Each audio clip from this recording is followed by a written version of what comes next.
Welcome to the Surf Strong Show, conversations for a healthy community. I'm your host, Greg Finch. Thank you for joining us. It really means a lot. On today's episode of the Surf Strong Show, we welcome in Matteo Pistono. He's an author, meditation teacher, and conscious breathing guide. He's written numerous books, including the one we talk about extensively today, Breathe How You Want to Feel, your breathing toolkit for better health, restorative sleep, and deeper connection. I had a really great time talking with Matteo today. We go deep into breath, make it very applicable, give you some tools in your toolkit to use right away. I could have talked to him for hours more about other topics within breath and surfing. And in fact, we're going to have him back on the show for another episode because we just couldn't cover it all. Let's get to today's conversation with Matteo Pistono. In the opening of your book, Breathe How You Want to Feel, you have a really great opening to it. And I think it just says so much about what we're going to talk about. And I think a lot of what I took away from the book really started just right from this opening quote that you say, which is, may every one of us breathe how we want to feel, breathe how we want to live, breathe how we want to die.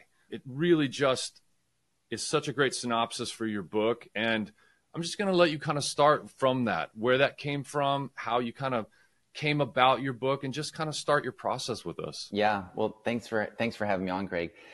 Yeah. Breathe. When I was thinking about titling the book, I wanted something that did summarize completely what I was going to be writing. And actually the title of the book came to me quite early on in the writing of the book.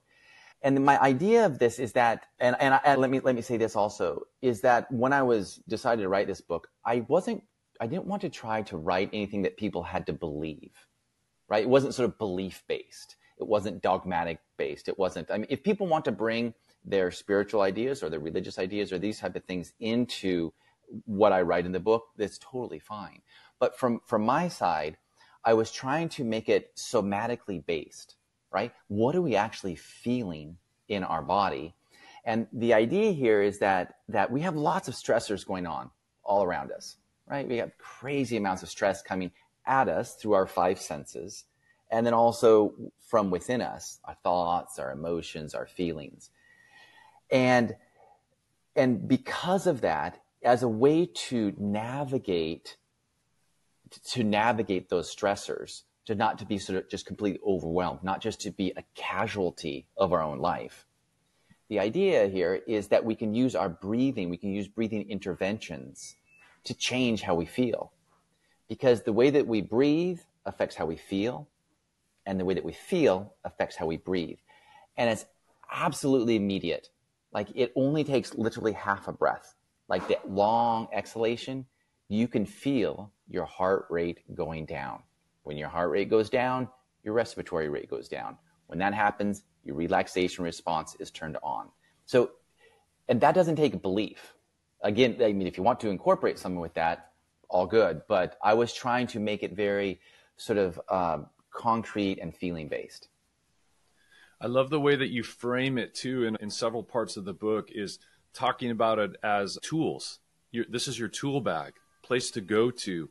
I think that happens so much in our lives. And obviously a lot of our listenership is surfers. And so we have this place that we always know we can go to focus and be present, and this love, but it's not always available to us either. This is of course the double-edged sword of it, is like we're frustrated when we can't have it.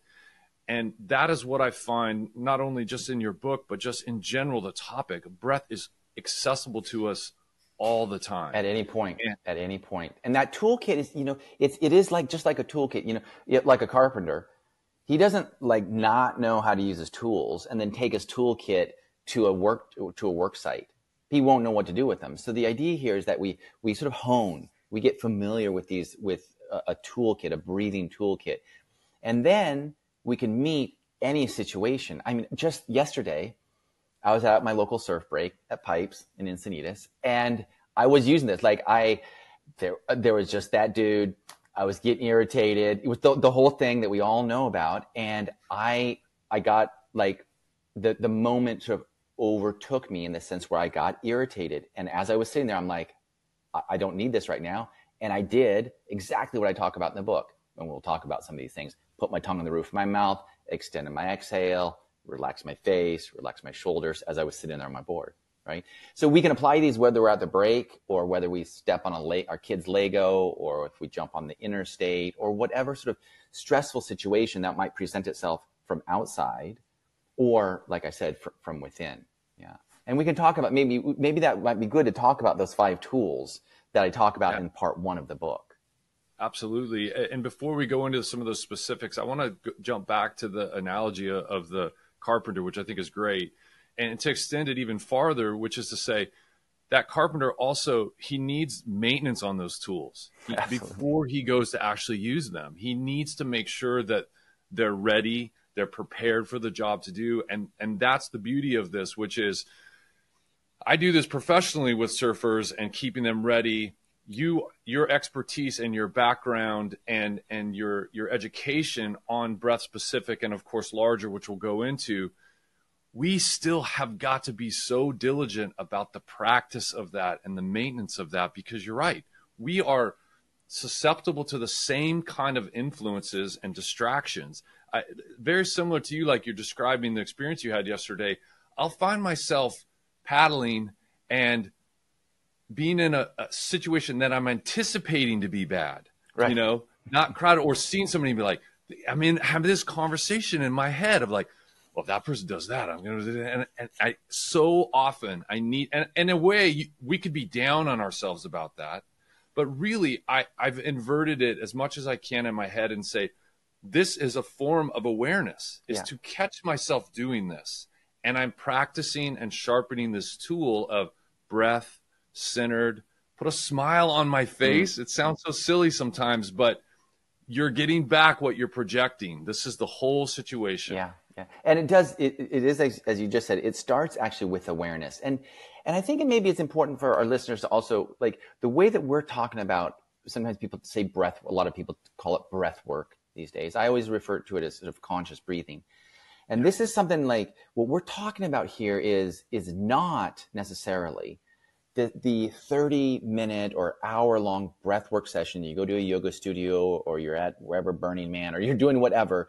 You sort of have this sort of like super up-regulating breathing, and you sort of get high in your breath. And those are all good. But that's not what we're talking about here.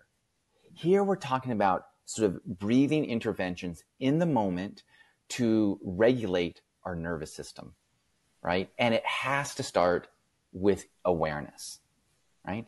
Because if we're not aware of both what's happening internally and our surroundings around us, then that dynamism that happens, that plays out upon our nervous system, we won't catch it until it's too late, right?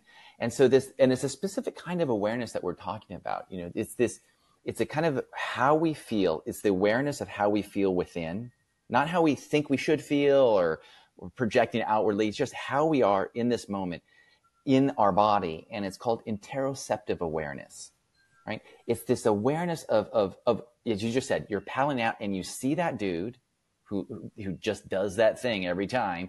And you get this, what happens? You know, your eyes might squint a bit, your heart rate might go up a little bit, your shoulders might come up to your ears, and your heart rate is going up just because of this particular situation.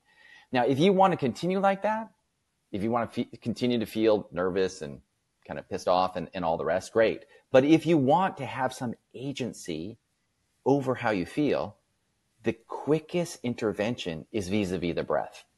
Yeah, it just puts you in that place. And you talk about this in the book, and I think it's a great way to quickly frame up what we're about to talk about, and maybe even a great entry into this idea of the tools and the tool bag, which is, you just call it AIR, which is great, easy to remember. Yeah, it's an acronym. Awareness, intervention, and regulation. And we're going to go deeper into these areas, but it's a great way for all of us to stop for that second. Okay, where am I? Start with that awareness of that. So let's kind of go into the concepts, you know, the 5 principles of optimal breathing. Yeah. And we won't be able to cover in depth, as you do in the book, all of them, but let's really start giving some practical the tools. Yeah. Let's give the tools to everybody to really start getting better at. Yeah. Well, the first tool is awareness. It's that interoceptive awareness. And it's that kind of awareness of the feedback. It's the feedback loop between our body and how we feel and what we're perceiving. So, for example, if we keep on using surf analogy, or let's use a different analogy. Let's say, like, as you're walking out to your mailbox, like, 'cause I like to use like real world analogies, right? Yeah. If we're walking out to our mailbox and we're expecting to get like that bill that we don't want, or we're sort of expecting that the IRS is going to like send us something. As we're walking out, we might notice that we start sweating. Right? We might notice that our mouth goes dry. We might notice an elevated heart rate. That is the type of awareness that I'm talking about. Just when we notice those things. And our body is set up for this. Evolutionarily speaking, our body has adapted to react when we fear something, right? And so when we notice these things, or like the example that we just had, or the same type of thing that, like, maybe anticipating something super joyful, you might have this levity. That feeling that you have, that's what I'm talking about. So when we become aware of that is, we have a choice there, that if we want to change it or not. Not to say that we're not going to be like all day, like monitoring our breath, monitoring how we're feeling, and just always intervening. That would be kind of neurotic. That's not what I'm suggesting. What I am suggesting, though, is that, as I said earlier, we have to have some agency when we aren't feeling sort of on our game, or we want to change our state. And breathing is the quickest way to change our state. It's a state changer, right? So we have that awareness. And once we have that awareness, what do? Well, as you said, we have to hone the skill of the breath. And we can breathe in different ways to affect our nervous system. In the book, I talk about sort of our autonomic nervous system. And I'll use these phrases. I use these phrases in the book, and we may as well introduce them here. That part of our nervous system is governed by this autonomic nervous system. It has sort of two wings. One wing is what we call the sympathetic nervous system. And that's responsible for sort of our drive, our focus, our concentration, getting things done. It's when we need to have our energy up, the inner energy increasing. If we go too far in that direction, we can move into the fight or flight mode, right? And the other side, on the other wing of the autonomic nervous system, is the parasympathetic nervous system, that rest and digest mode. It's just like turning the volume way down on our system to move into that relaxation response.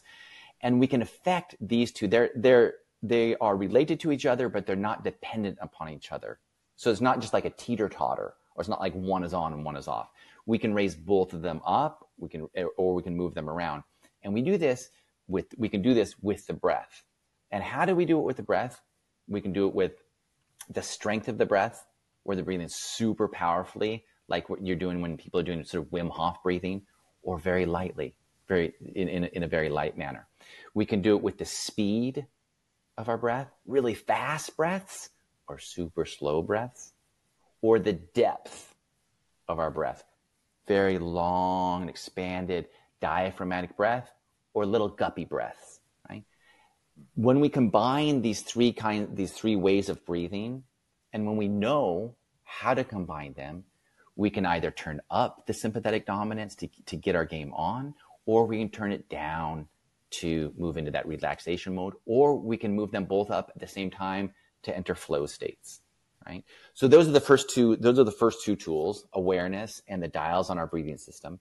The third one that I talk about is the difference between breathing through your nose and breathing through your mouth. Now, I'm a huge advocate of keeping it nasal, like breathing through your nose almost all the time. Surfing's an interesting thing because, of course, in surfing or swimming, surfing's a little bit different than swimming, though, because like on the paddle out, if we can keep it nasal, there'll be so many benefits. If as you're paddling out, you're breathing only through your nose, and it's a super challenge because of the position on the board. You're compressing your diaphragm, also just the effort that you're expending is a challenge. But I talk about it in there, the difference between nasal and mouth breathing. There's a time for both, but predominantly we should be breathing through our nose. And then I talk about the kind of superpower that we have through holding our breath. And I'm not talking about holding our breath when we go underwater, although there are the same physiological changes that are happening. But here I'm talking about just during the day, sub-maximal breath holds, 5 to 10 seconds to affect our nervous system, right? And then the last one is actually integrating all of it, like you can know all of the stuff that's in my book. For example, you can know that by extending your exhalation, it calms you down. That generally speaking, that when we breathe out for longer than we breathe in, it's relaxing. But if we never do it, it doesn't really matter. We're just going to be, like I said, a casualty to our circumstances. So that integration, the fifth tool, is actually doing what we know after we've honed those skills. So those are the 5 tools in our toolkit. Yeah, that's so great. And what's so great is about how multitudes of them are interactive and interconnected. But I really like to talk about the awareness and the application, if you will, of that. And you talked about like checking in all the time would be neurotic. Yeah. Well, we'll dial that back a little bit and have some mechanisms to always be coming back and checking back with what's happening. Because again, that awareness is information. Yeah. That information can then be applied into the practice, and then we're getting the benefits of it on a really revolving and regular basis. Yeah. Like, I can't tell you, it goes back to like, this is something I think about all the time. And I can't tell you how many times I go back and I'll catch myself like shallow through the mouth. Like, oh, come on. Yeah. And the tongue on the top of the roof of the mouth. Let's go a little deeper into that. We've talked about this before in some of the other, I have several podcasts that are breath centered. Brian McKenzie, Emily Hightower, both these are very focused breath. Great Dr. ones. And go back and listen to those episodes. Those Emily and Brian are just awesome. Yeah. Oh, they're so great. There's so much information there. It's the same thing at the end of the podcast. I was saying, I wish I could just keep talking to you because there's so many more questions I have. But the first one, Dr. Tim Brown, who's kind of a mentor of mine and somebody was the first one to introduce to me years ago the idea of the concept of the vagus nerve and how that is so physiologically influenced to ideas of vasodilation, not to go too deep into the science, but the efficiency of your lungs to uptake oxygen. Yeah. And the misconcept that we kind of have about when we're feeling these different physiological responses that I need more oxygen, this idea like I need that, my body needs this. And so let's just give a really quick little refresher here on that idea of how this all interplays a little bit and how it centers back to awareness, which is what the vagus nerve is doing, what CO2 tolerance and that climb in our bloodstream is doing, and how these kind of interplay a little bit. Sure. Let me reverse those. Okay. Let's talk about the role that, and we're going to get a little bit sciencey, nerdy for a bit, but it really matters, especially for surfers. Because, and actually for any of us who are really active, who are doing any sort of athletic, even if it's just a sort of weekend warrior. And but let's do this sort of experientially. Okay. Unless don't do this if you're driving. Okay. Or near water. Yeah. Don't do this if you're listening to this podcast on your board. Don't do that. Don't do it when you're in water or if you're driving. But I'm going to have you hold your breath for a little bit. And I'm going to keep on talking. So I'm just going to have you inhale, just inhale, and then exhale. And then at the bottom of your exhalation, pause. Okay? I'm going to keep on talking while you're pausing. And all of us are going to feel a little bit differently, but some of us are already going to start to have a few little alarm bells that say, I want to breathe. At this point, you definitely are feeling something that you want to breathe. Continue to hold, relax your face, continue to hold, and then just inhale slowly through your nose. And exhale.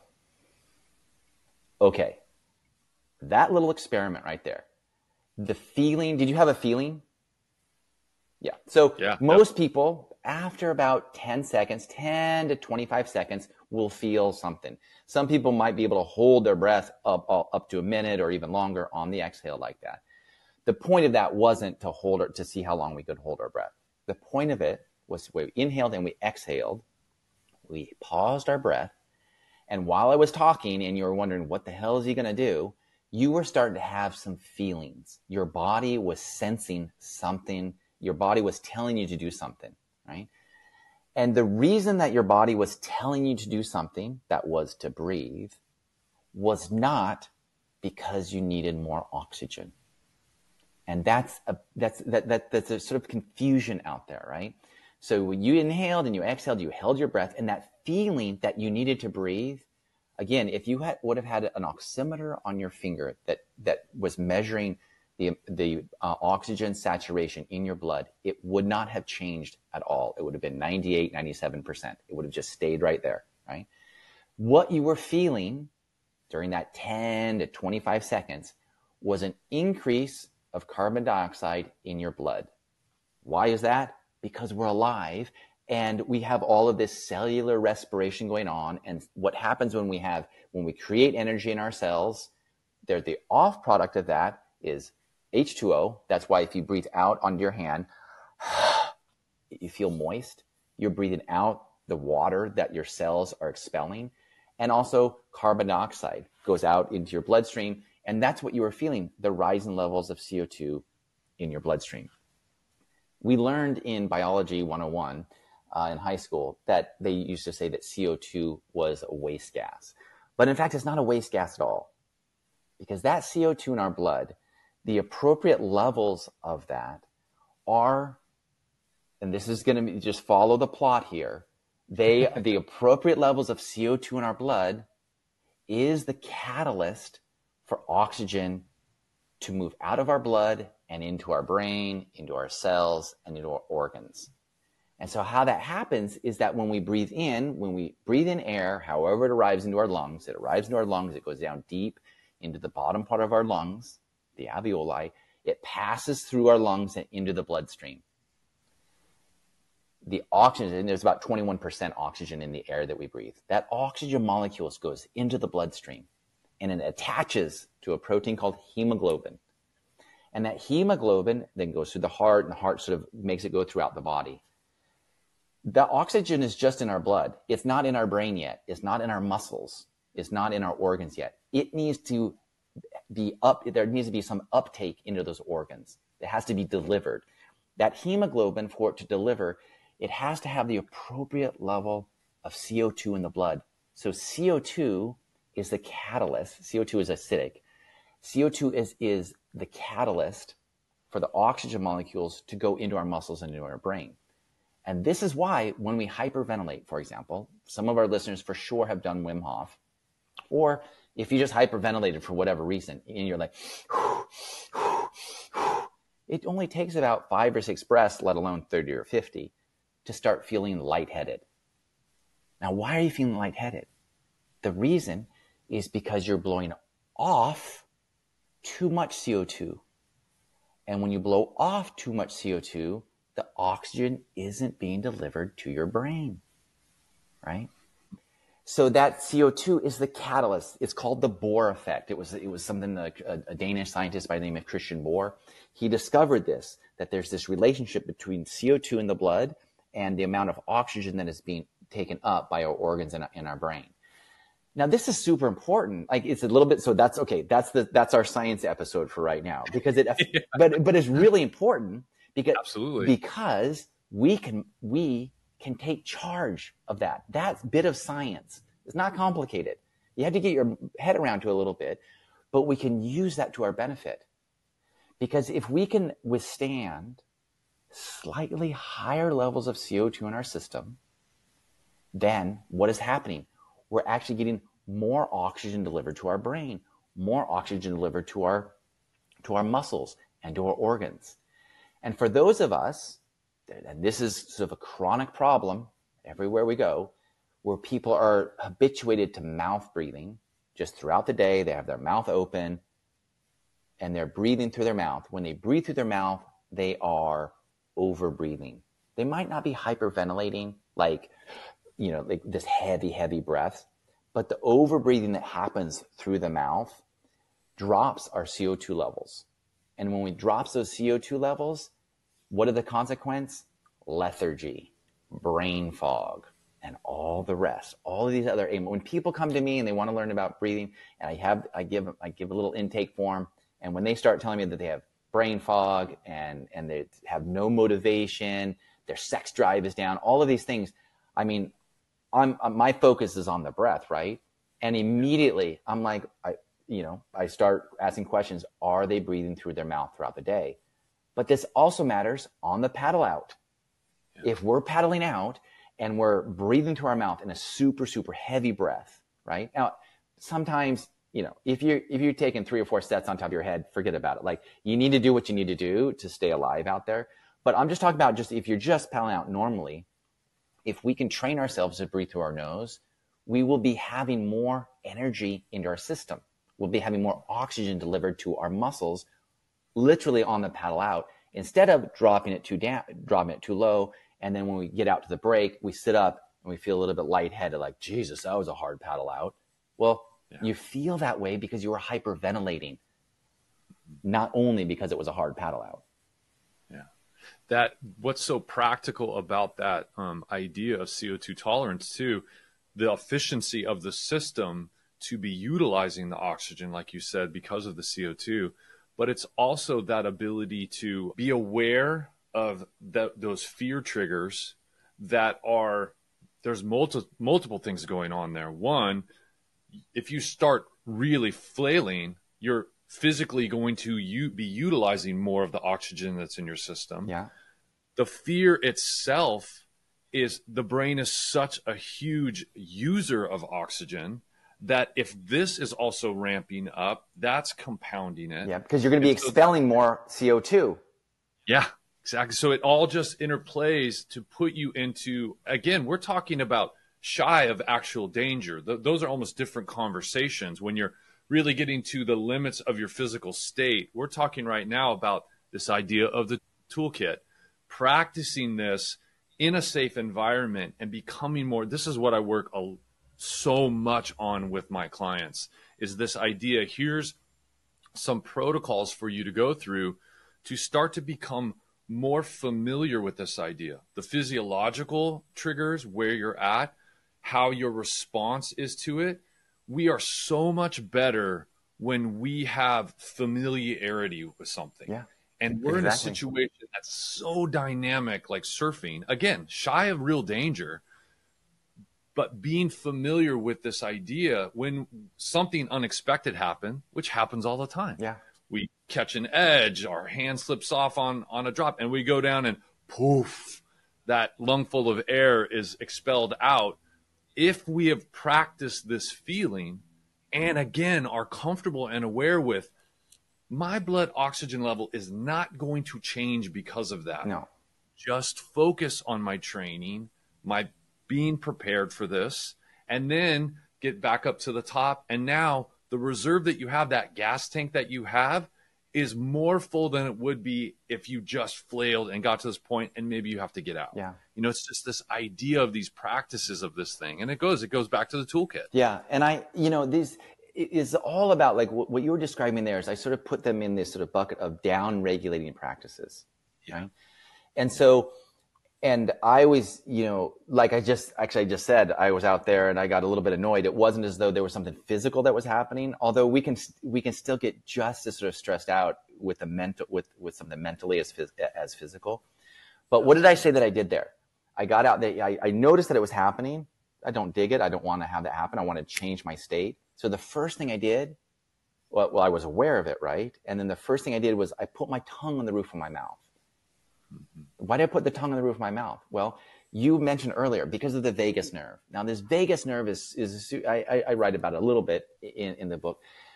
The vagus nerve sort of starts in the brainstem, and it's this massive nerve system that goes down throughout. It goes over the palate, down the neck, and goes through all of our major organs and down below the belly. And it's the principal nerve of the parasympathetic nervous system. So it's the principal nerve of the rest and digest mode. And there is a two-way street between the brain and the vagus nerve. The reason it's called vagus it comes from it has the same root of the word vagabond. It's this wandering, because it wanders all throughout the body, right? That's great. And it's sending all of this information. There's about 20% of information goes to the brain through the vagus nerve, but the 80% goes from the vagus nerve up to the brain. So if we can tell the body, hey, we're in control, we got this. Like, it doesn't necessarily change the stressful situation, but it changes our response to it. And that's where the magic is. That's where we have some sort of control. And what's the quickest way for you and me to affect the vagus nerve? Tongue on the roof of the mouth and extend your exhale. And we'll be right back. Be part of our next 10-day Surf Strong Challenge. This is to benefit Operation Healing Forces to expand surf retreats and ocean therapy for military families. Go to surfstrongfit.com/challenge to get all the details, sign up, and support this great cause. Thanks so much. Now, back to the show. Why is that tactile action of that? Why does that affect the vagus nerve that way? Is it just You're because literally touching the vagus nerve? The vagus nerve goes over the palate, Gotcha. Right? So there's number one. And number two, when I say the tongue on the roof of the mouth, I'm not talking about forcing it. Just put the tip of the tongue behind your front teeth, not touching the teeth, with your lips closed. If you can put your whole tongue on the top of the mouth, on the roof of the mouth, on the upper palate, that's good. But even if you just have the tip of the tongue behind the front teeth, and when you do that, it puts anatomically your breathing apparatus in the most suitable condition for the breath to move in through the nose, and it opens up your passageway. If you don't, if the tongue is on the bottom of the mouth, and if it's on the bottom of the mouth and you're relaxed, or if you're on your back, for example, sleeping, it will sag. It sags to the back of the throat. And that weight and the subtle constriction in the back of the throat, your system feels as slight strangulation, right? And this, you might not even know it, but as you're sitting there scrolling on your phone and your mouth is agape and your tongue is back, and then you start kind of unconsciously holding your breath, and your body feels as though it has a hand around its neck. What's happening, as opposed to the vagus nerve parasympathetic tone happening, what's happening is you're getting juiced with adrenaline and cortisol and a bunch of stress hormones when you don't need them, right? We need them sometimes. We definitely want them sometimes. Like when like when you need to have your game on, you need to go chase after your kid who's run into the street. You want all kinds of adrenaline and cortisol. Hell yeah. You actually want it sometimes when you're surfing. When the big set is coming and you need a beeline, if you need to move around the wave, yeah, it's fine to have that surge. We're built that way. Evolutionarily speaking, our system is built to be able to respond quickly and efficiently to stress, to external stressors, but not all the time. And this is the problem that we have in today's modern society, is our system is in a constant state of feeling as though there's stressors out there. And we might be exacerbating that simply by how we're breathing, with our mouth open, shallow, guppy breaths, with our shoulders moving up and down, in part 2 of the book, I talk a lot about dysfunctional breathing, right? How we might be breathing anatomically suboptimally, and also how we are affecting our blood gases, as I said earlier, by mouth breathing, by over breathing. So, and then, think about this, Greg. So we spend the morning, we get up, we're going to be out, we're going to go surf at 9:00 in the morning, right? And say if we get up and we don't do anything except breathe in a way that stresses us out, jump in the car, we're trying to get away, get our kids off to do whatever. We have to get into traffic to go down the break. We're just, all of this stress is coming in. And then we go out to surf. And surfing is not necessarily, or even any physical activity, it's exercise. And exercise, by definition, is a stressor. It's not a chronic stressor, but it is something that is catabolic. It's going to be, if we're paddling a bunch, we might be breaking our muscles down. It's a good thing. That's how we get stronger, actually, through the catabolic activity on the muscles. But we have the other sort of stressors out there because whatever, who's ever at the break or whatever we're feeling. We also might have some sort of relaxation happening as well. But generally speaking, exercise, we can think of it as a stressor. So if we combine all of that, we have to have some point, there needs to be at least interspersed within it or afterwards, a full-on down regulation, right?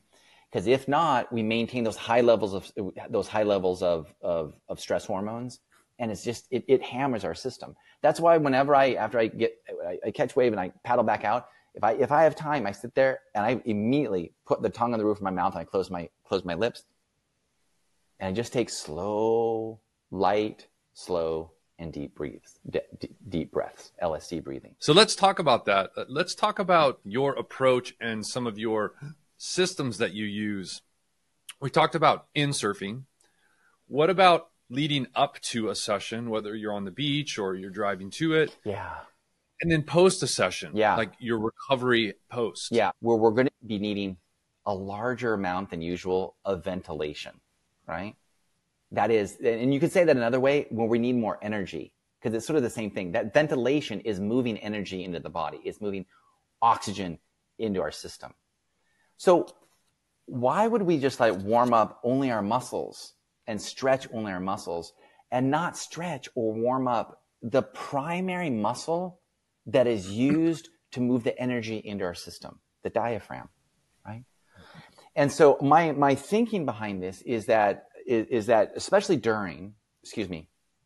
before we do anything, that you just take a few minutes. Now, we've all seen, we all go down to the break and put our board down, and we sort of like looking out there, and we might, I don't know, do a few jumping jacks or a couple up, dogs down, dogs, and boom, we paddle out, right? So what I'm suggesting is take a little bit longer, right?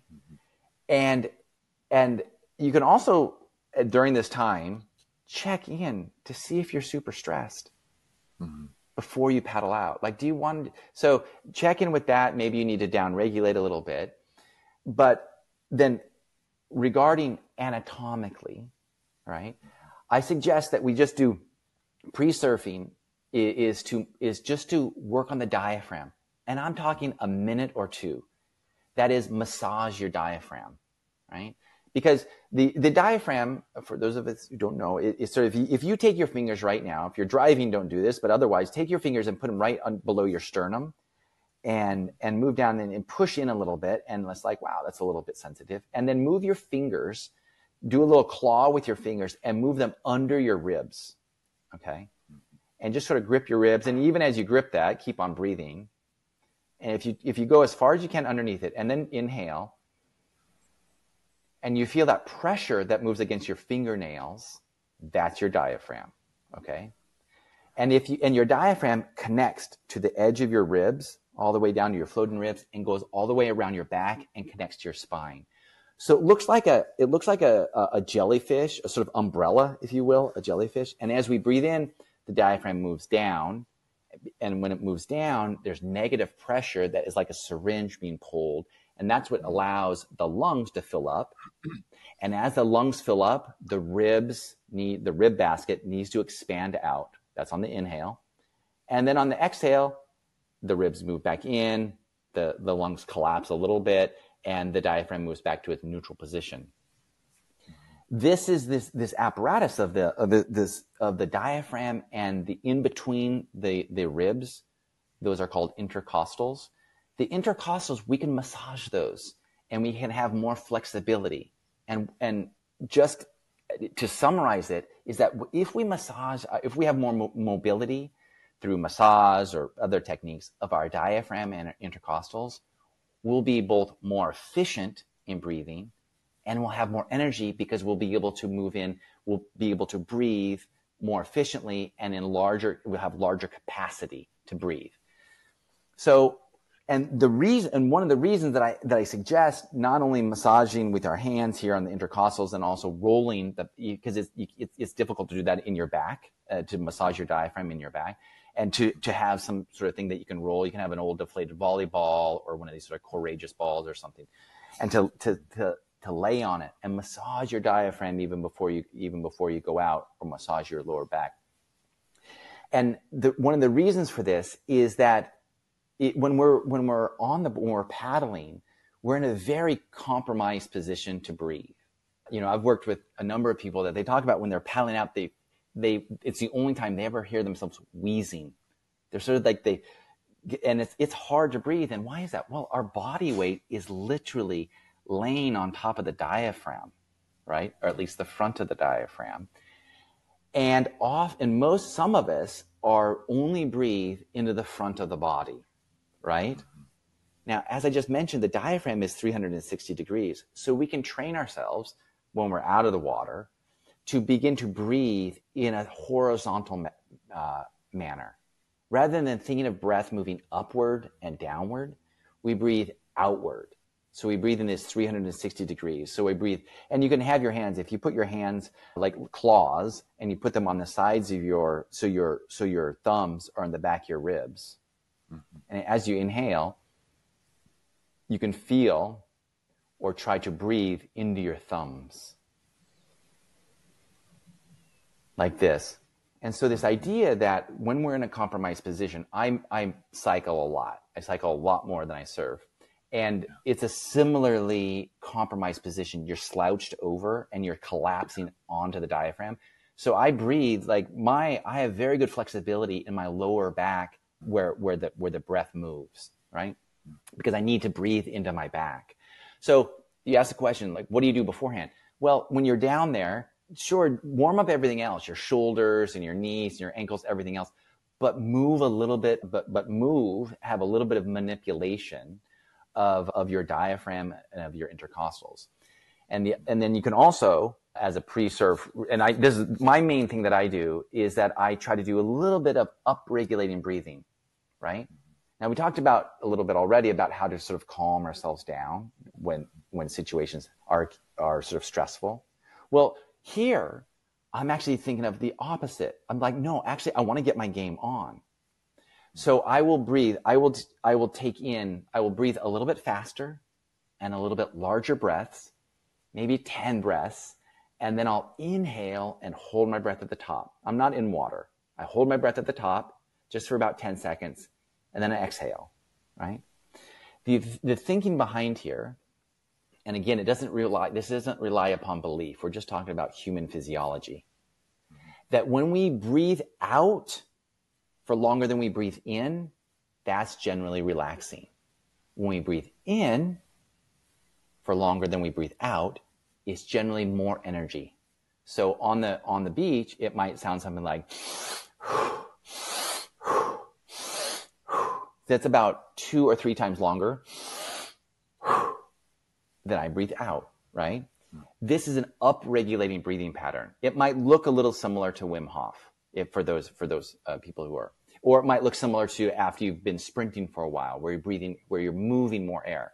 And when you breathe faster, then you breathe slower. Slower generally down-regulates. Breathing faster at a faster pace is up-regulating. So I'm only going to do that for about 10 breaths, 2 or 3 cycles. And and you'll feel this. When I do that, and I hold my breath at the top, when we hold our breath at the top, this generally gives us more energy. When we hold our breath after we exhale, this is generally relaxing. So here, about 10 breaths, sort of quick, fast, big breaths. I hold my breath at the top, and then I exhale, right? I do that 2 or 3 times. I will feel that my heart rate goes up, right? Just slightly. I will actually feel my hands and my feet being warmer. And why is that? It's because the system, my body doesn't know that I'm going surfing. My body just knows that my breath has increased in pace and volume and speed, right? So the breath is like, what? Is there a mountain lion nearby? Is there a grizzly bear? That's what it has evolved to do, right? So what does it do? It turns off my digestion. It turns off my sexual function, right? It sends blood to the things that are going to fight, that are going to get ready to fight or run away. That is, it sends blood to my arms. It sends blood to my legs, right? My heart rate goes up. My I can hear better. My vision changes. All these things that are characteristic of upregulating. And I just do that a little bit. I'm not trying to like freak my system out. I'm just trying to get some blood flow vis-a-vis my nervous system into my arms. And so that's what I do right beforehand. That is, massage my system, and I upregulate my breath right before the session. What's a great is almost combining these ideas of what you were talking about is, so let's just say, let's flesh out a scenario here. Yeah. So we pull up to our break, and a good time for this is what I'll tell the surfers that I work with too, is as you're starting to get your board out, and if you have to put a wetsuit on, you're starting getting your things together. Start that awareness. Start checking in. How do my shoulders feel? How does my back feel? And what we can be doing at that same time is maybe down regulating at that moment right there, checking in with your breath. Yeah. Maybe it was a stressful drive there. Maybe somebody cut you off into a parking spot, whatever it is. Yeah. Start down regulating your breath there as you're checking in when you're doing these other really easy activities of getting ready. Yeah. And then we're walking down onto, the beach, and we're getting ourselves ready. And I'll do the same. I'll talk about the same idea in the physical sense, which is at that point, we do not want these long static stretches. We don't want our body, elongating in that way to not be reactive and ready for this highly dynamic activity you're about to do. And we can think about our breath the same way. So start doing some more dynamic flow and motion while you start to maybe upregulate your breath in that sequence you were just talking about. You're getting your mind ready, you're getting your body ready, and you're present and aware in both those things. You're going to put yourself in as perfect situation as you can when you hit the water. Yeah. It's exactly that. It's exactly that, And then, because then you start to paddle out, right? And like I said before, if we can keep it nasal, you're getting all kinds of benefits and I talk about, the mantra of breathe how you want to feel is keep it nasal, right? The water presents particular challenges. Now, when you're paddling out, you are taking maybe a bit of water in the face. If you're duck diving, I'm not going to be saying, be keeping it nasal when you're duck diving. But for the most part, if we can, then you'll be getting a lot more benefits through the blood chemistry if you're going to be able to keep it nasal. But of course, it can be challenging, especially if you're actually in the water, right? And swimming is a whole nother thing. That's why Brian McKenzie talks about swimming. It's a different category. It's a different category. But paddling out isn't. And I've really played with this a lot myself. And sometimes if you're paddling out, right, and you see a big set coming that you want to get out there before it comes in, then all bets are off. Do what you need to do to get out, and don't be like all up in your head about your breath. But then you made it out, and what do? Immediately, put the tongue on the roof of the mouth, keep it nasal, just nasal breaths. And what happens when we breathe through the nose? The size of the space that you can breathe through is less than half of your mouth, right? So it takes more force, it takes more suction power to pull air into the lungs. So simply by breathing through the nose, you're going to engage the diaphragm more than if you just have your mouth agape and the air just comes in over the tonsils, right? And so you're going to be engaging your diaphragm more. When we have diaphragmatic breathing, it stabilizes, it creates an interabdominal pressure, a very beneficial interabdominal pressure, because it stabilizes the spine, right? And we need that spine stability to prevent injury, for the most, in many sense, and also just for the posture both on the board and when we're not surfing, right? So we want to have that core stability, and we can keep core stability by our nose breathing. When people come to me and they're like, they say, "Oh, I got my upper hips are bothering me, lower back pain, all of these things." Nasal breathing can play a big role in spine stabilization, right? So then we paddle out, we get out there in between sets. If you're not talking, right? Because when you're talking, it's most of the time you're talking and you take a deep breath in through the mouth, and there is a kind of hyperventilation or overbreathing that happens when we talk. And we should be we should be aware of that just for when you're not at your breaks. If your job requires you to talk all the time, or if you're on a Zoom calls all the time and you're speaking, if you can try to take nasal breaths in between sentences, it slows everything down and you'll feel better afterwards. You won't have that crazy sort of like mental fatigue that we have after we speak a lot. The reason that we have mental fatigue after we speak a lot, much of it has to do with over breathing. Not because we've just been like thinking a lot. It's because we've been over breathing, right? Yeah. And then, so we have sort of pre and then during while you're surfing, or in between sets, I guess, or in between when you're on the wave. And then afterwards, and I'm a big proponent of recovery breathing. And it doesn't have to be, a half hour of some sort of recovery. Is when you're done, say for example, think about this, that if we just had like this kind of an intense surfing session, that was like super, for whatever reason, in a good way or perhaps a negative way. Yeah. And we just we get done, grab our board, go up the cliffside, throw it in, pull off our wetsuit. We're probably breathing through our mouth, and our body's like, "What is? Are we still going here? Is the lion still chasing you?" And then you jump in and you throw on some sort of like, SoCal surf punk or something. You jump on the 5, and your system is like, "Whoa, what's happening here? Like, can I get a rest?"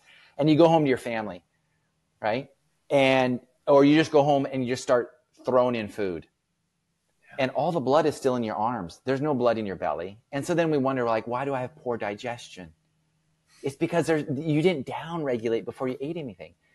Why did I come home and I had a difficult conversation? Well, maybe you needed to just chill out a little bit before you see your partner, right?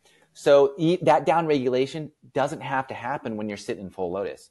It can happen on the beach. It can happen when you sit back in your car. Just take a beat. Just take 2 or 3 minutes where you put the tongue on the roof of the mouth and extend your exhale, right? That's the simplest way. I mean, I have many down-regulating breathing sort of protocols in the book, but this one is where you put your tongue on the roof of the mouth and extend your exhale. When I say extend your exhale, it might mean that you sort of count however long your inhale is and just extend your exhale for 2 or 3 count longer. So maybe you breathe in for a 4 count and breathe out for a 6 count, something like this. What's so great about that, and again, it centers all back around that first part of awareness. And what I talk to the surfers I work with a lot too is this idea of habit stacking. Try to have a trigger that is common and that you come across quite often that just triggers your mind enough to kind of be present back into it and aware of this. So here's one of the things that I've been doing personally and practicing this idea, which is every time I get into my car, when I'm getting into my car, I just take a couple conscious diaphragmatic breaths. Yeah. And then throughout driving, hopefully I'm being conscious of my nasal breathing, but I have other actions going on. But every time I put it in park, I do the same thing. And again, we're talking 15, 20, 30 seconds. Yeah, if that. But if you commit that time to it, you immediately see the benefit. And this is what you're training this positive habit with. Have this trigger that you take this action and then you see immediate benefit, and it reinforces this positive to you that then is just compounding positive throughout your days and your weeks and your months. But you have to practice that consistent positive habit. So to start with that, have a trigger that gives it that to you. And so that pre-surf is a perfect one, post-surf. Just give yourself that grace, if you will, of those times to get everything out of that beautiful surf session that you just had. Yeah. Again, positive or negative. We learn a lot from negatives if we can reposition our perspective of it. And one thing I want to touch back on earlier and get your thoughts on is this idea of awareness and us coming into and noticing. So both of our examples were very similar of noticing ourselves starting to get really kind of stressed out about it in a session, and we're aware of it. And what's to me is so important about that is not judging that, not judging your reaction to it, but being aware of it and learning from it. Just maybe talk about that a little bit more and how we can get the most out of that without compounding it onto ourselves. Like, I can't believe I did that again. Yeah. It's a really good point. And we talk a lot about this because I teach meditation as well. We talk a lot about this as well.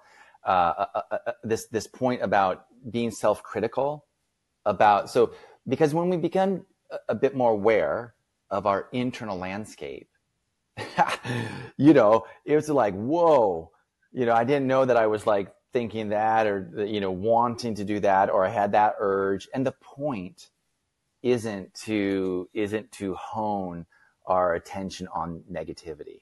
That isn't the idea at all. You know, the idea is that these things are going to arise, right? The thoughts and whatever is happening around us is going to arise. And all of that happens around us, like, okay, we have our five senses, right? What we taste, what we smell, what we see, what we hear, and what we feel on our skin.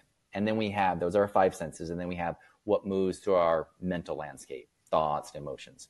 So in these six portals, that's how we experience the world. That's how we experience surfing. That's how we experience everything, through these six portals, right? That what comes through our senses we could encompass that as, we could call that stimulation. There's all kinds of stimulation, and we can't control hardly any of it, right? Everything that's coming at us through our phones, through our computers, through the news, through our family, through all that, it is just coming at us like a fire hose. We can't control that it's coming at us, right? And even our thoughts and emotions, there's no saying that in the next thought you won't think about chocolate Pop-Tarts. Like, it could be. Well, we are now. Yeah, we're exactly. Definitely going and knowing this actually is quite important, actually. Yeah. By suggestion, reminders, these type of things. But what's coming up?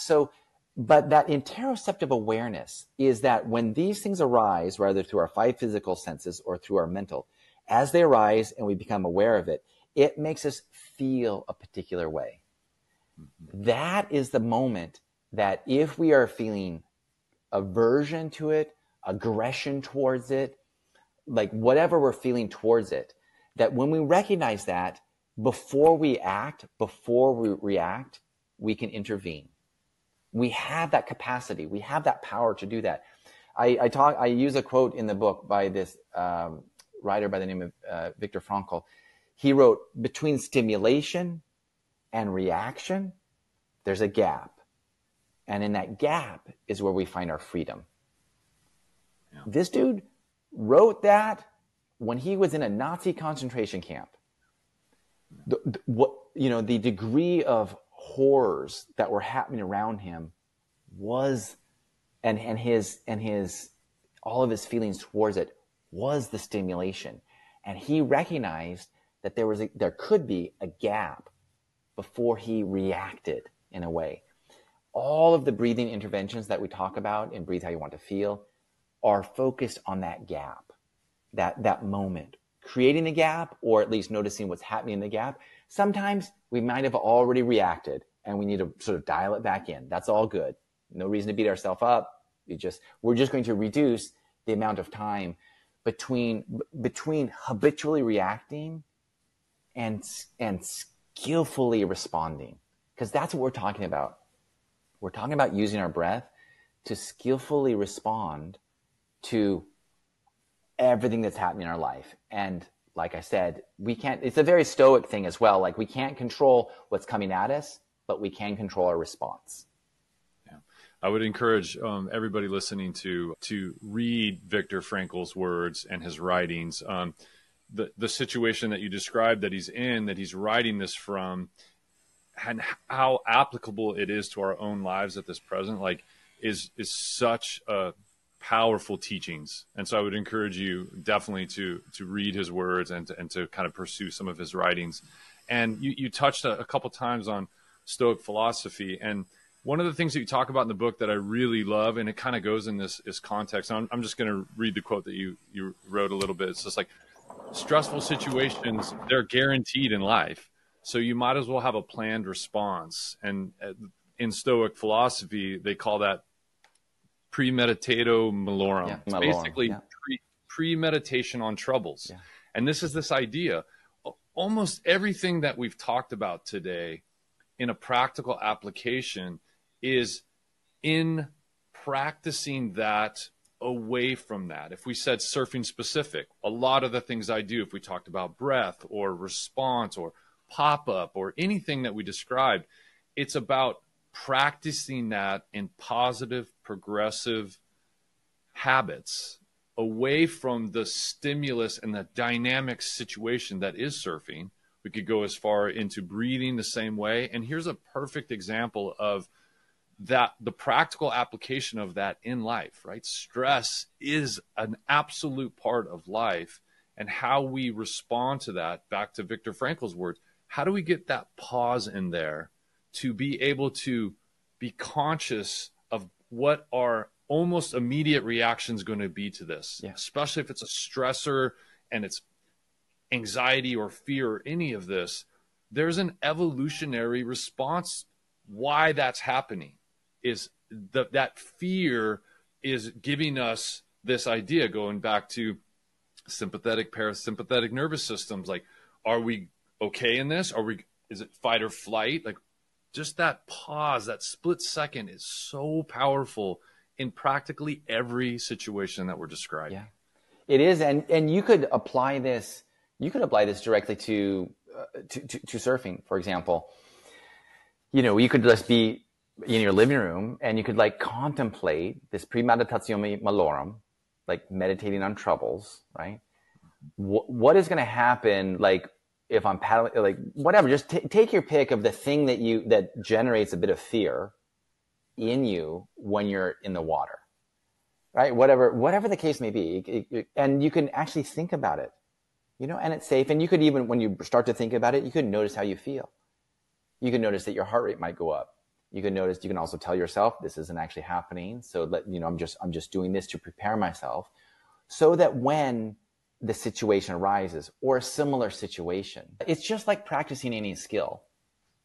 When LeBron James, when he jumps up, he's not thinking, how am I going to dunk this at all?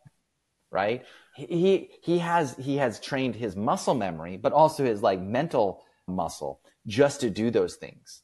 Right. And we can do the same thing. We can do the same thing and we have this superpower of the breath to utilize within it, because it's not going to change. The way we breathe isn't going to change the size of the wave, isn't going to change the kook that just cut us off, isn't going to change any of this, but it is going to change our response to it. Right. And it is absolutely applicable when we're at the break or in life or wherever we are, And that premeditatio malorum is an interesting one.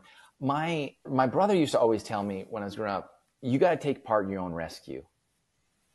That was a thing. I grew up in Wyoming, so I didn't grow up at the ocean, right? I grew up skiing and mountain biking and whatnot. But it was that idea that, and it's a little bit like this. I see that premeditatio malorum is the actual practice of taking part in your own rescue. Yeah. I had this, I'll even share this. I had this on December 24th. I was surfing just in my local break, and I was out there just one other person out on New Year's Eve, and took a tumble, I got rolled with my board, and my fin stabbed me. It didn't slice, it actually stabbed me right on the side of my knee. And when it hit, I was like, oh, this isn't good. And then I sort of came up and I had that sort of that rush of adrenaline. I was like, what just happened? Is my knee okay? I sort of bent it. I could sort of feel it. And I look down and I see blood in the water. And so I get on my board. Fortunately, I was able to just sort of catch the smaller wave that came back in, rode it in, came out, looked down, blood was coming out of my wetsuit. And my heart rate was just jacked. And right then I did literally what I'm telling you. I put my tongue on the roof of my mouth and I had to find my breath. And I was I was panting just because of the situation. Right.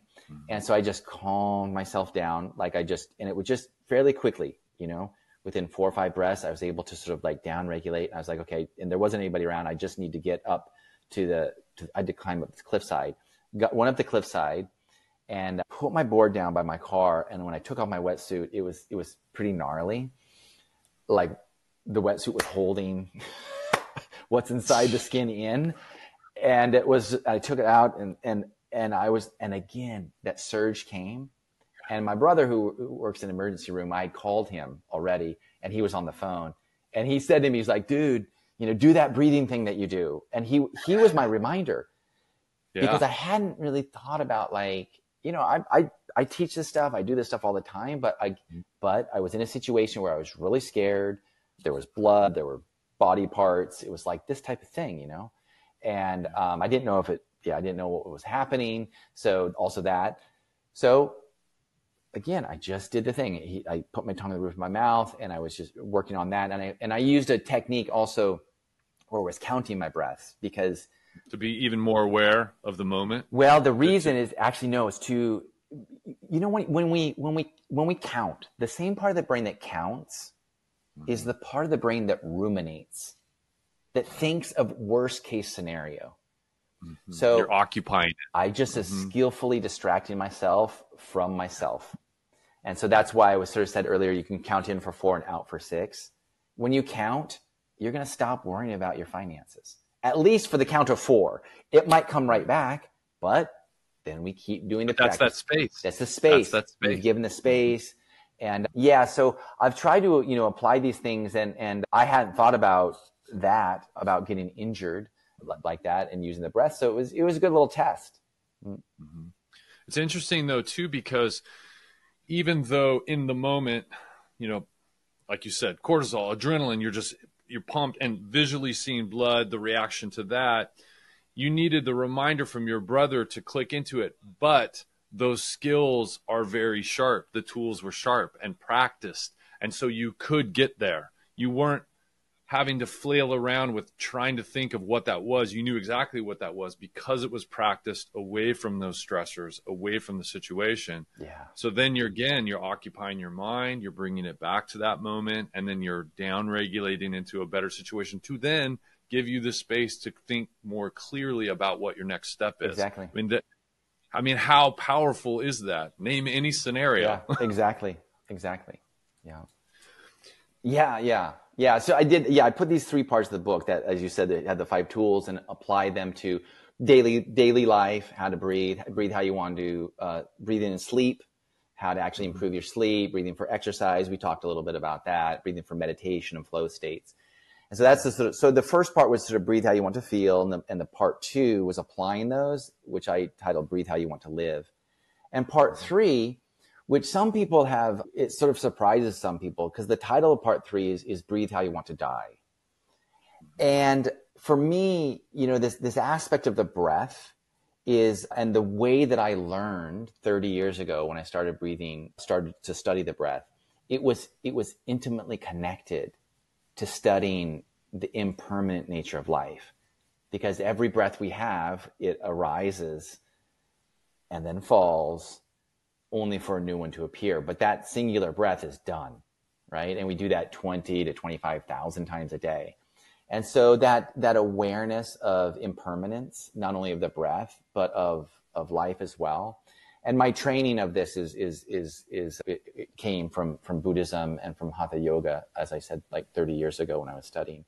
So in part 3, I talk about using breath to sort of live life to its fullest, but also as a way to prepare for the only thing that we know is guaranteed in life. And that's that we're all going to pass away. And so how to use the breath in the preparation for that and actually at the moment of our death. So we could talk, I think maybe we can do a whole episode on this. I'm happy to come back and talk to you about it, Greg. Yeah, there's a lot in there. And I think it's really important. I think some of our culture probably isn't very good at that, isn't very good at this conversation, doesn't have a natural dialogue with it. And just like we talked about the tools, breath within, obviously we talked about specifically surfing, how to utilize this, how to practice this that's coming. I think that would be really valuable. And I think we could, just do a standalone episode on that. I'd love to have you back. I'm happy to do that. That'd be fun. Yeah. Yeah, well, thank you so much, Matteo, for being on. Really, the book is tremendous, and we touched on a lot of the things within there. I would really encourage everybody to get it. It goes so deep into what we talked about here and has really great practical tools in it. Like the end of every chapter, when you talk about it, you really give great keynotes and points back onto to really apply back into what we're talking about and the practice of it. It's a great book, and thank you for sharing it with us. Yeah, Greg. Well, thanks so much for the compliment and for reading the book and for the conversation. Yeah, it was great. Thanks so much. Yeah. And I'll let everybody know when we're going to have you back on, and certainly within the show notes and on the page when the episodes come out, we'll have links to all of this, links to your book, links to the topics that we touch on here. Thanks for listening to the Surf Strong Show. Like, comment, subscribe, share this and any of the other episodes of the Surf Strong Show. It makes a huge difference to get in front of new people. We really appreciate it.